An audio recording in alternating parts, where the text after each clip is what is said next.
नमस्कार दर्शक मित्रों, मेरे अपने YouTube चैनल सत्यम डेयरी फार्म गुजरात में आप सभी का बहुत बहुत हार्दिक स्वागत है।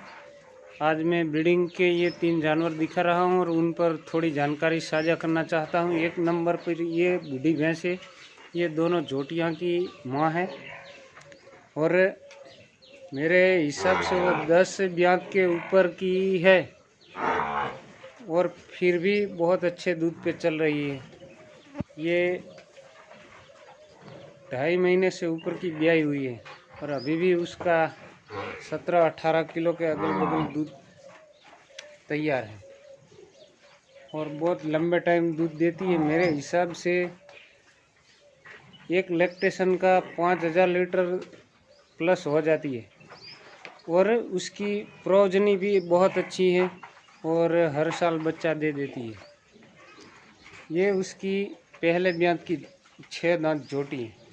ये जोटी को अभी बच्चा देने का टाइम 1 साल पूरा हो गया। जो 15 से 20 सितंबर के बीच में वो जनी थी और मेरे हिसाब से लगभग वो 8 महीने की गाभिन है। कुछ जो खुली घूमती थी उसी टाइम बुल साथ में रहता था, शायद रिपीट हुई हो तो कुछ 15-20 दिन महीना आगे पीछे होएगी, वरना 8 महीने की गाभिन है। और आज भी उसके नीचे दिन का 8 लीटर, एक टाइम का 4 लीटर दूध तैयार है। तो सही ब्रीड का यही फायदा है कि एक पूरा साल दूध देती है और दोने में बहुत शरीफ होती है। और ये जब मैं लाया था वो टाइम भी इतनी उम्र की बड़ी भैंस दिखती थी, तब ये 10 दिन की कटड़ी थी और मैं खरीद के लाया था। अच्छे दूध की अच्छी ब्रीड की भैंस थी, इसलिए सेल नहीं किया। ये बिल्कुल नॉर्मल बुल की जोटी है और अडर क्वालिटी सेम उसकी माँ के ऊपर ही आई, उनसे भी बेहतर है। ये सब पूरा आगे से पीछे तक जोशीला अडर है और फिलहाल उसका 20 लीटर दूध तैयार है और अभी इतनी कोई केयर नहीं है और ज़्यादा दूध निकलवाने की हम कोशिश भी नहीं कर रहे हैं, क्योंकि ये तीनों भैंसे हैं, उसी का दूध निकलवाने का हमारा कोई मकसद नहीं है।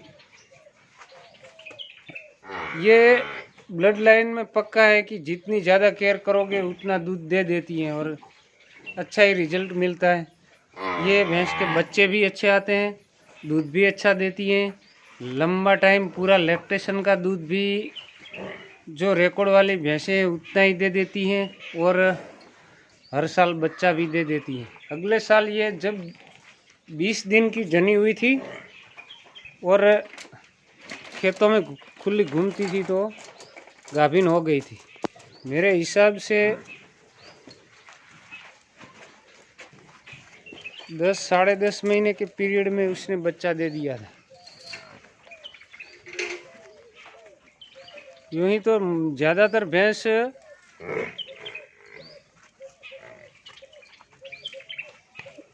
बच्चा देने के 2 महीने, 2.5 महीने, 3 महीने के बाद ही गाभिन होती है, लेकिन ये 20 दिन के बाद गाभिन हो गई, इसलिए उसका जो लैक्टेशन पीरियड है वो छोटा हो गया था और ये 2 महीना ही ड्राई हुई थी और फिर बच्चा दे दिया है। अभी जो कोई अच्छा उसकी केयर करने वाला और दूध निकलवाने में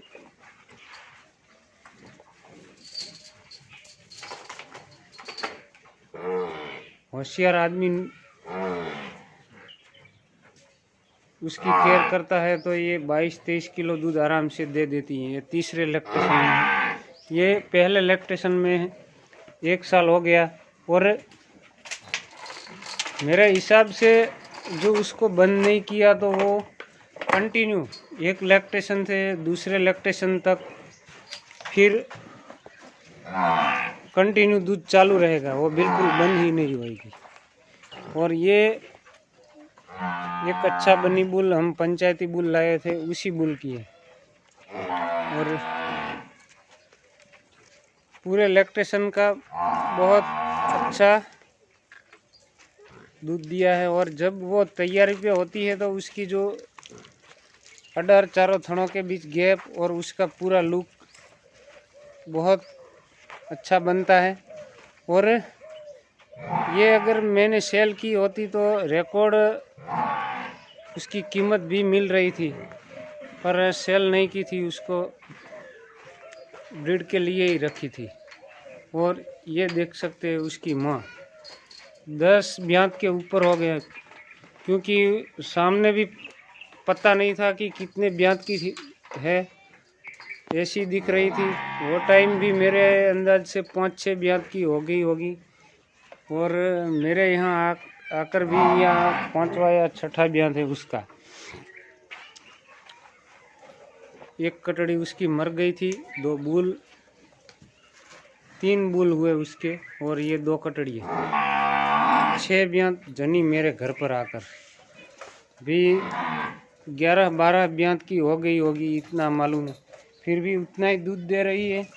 उसका स्ट्रक्चर भी ऐसा है, अडर क्वालिटी भी ऐसी है, और सींग भी जैसे थे वैसे ही है, बिल्कुल बड़े नहीं हुए।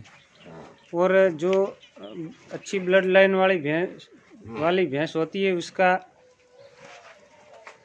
किसी भैंस के सींग बड़े होते हैं पर उसके बच्चे बहुत अच्छे आते हैं। ये उसी का जीता जागता नमूना है। ये भी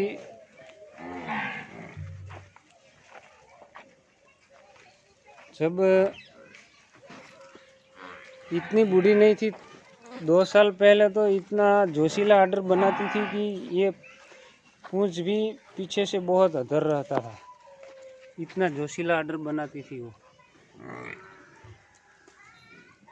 तो शायद यहाँ हर किसान से मैं तो गुजारिश करता हूँ कि अगर आपके हाथों में ऐसा कोई ब्रीड वाला और हर एंगल से दूध में, ब्रीड में और उसकी पेडिग्री है, जो उसके बच्चे आते हैं वो भी ऐसे अच्छे आते हैं, और बिल्कुल उसकी जो मदर लाइन है उसी के ऊपर आते हैं, तो ऐसी चीज़ें संभल के रखना। ज़्यादातर जो उसकी ब्लड लाइन की भैंसें हैं वो बहुत आगे जाती है।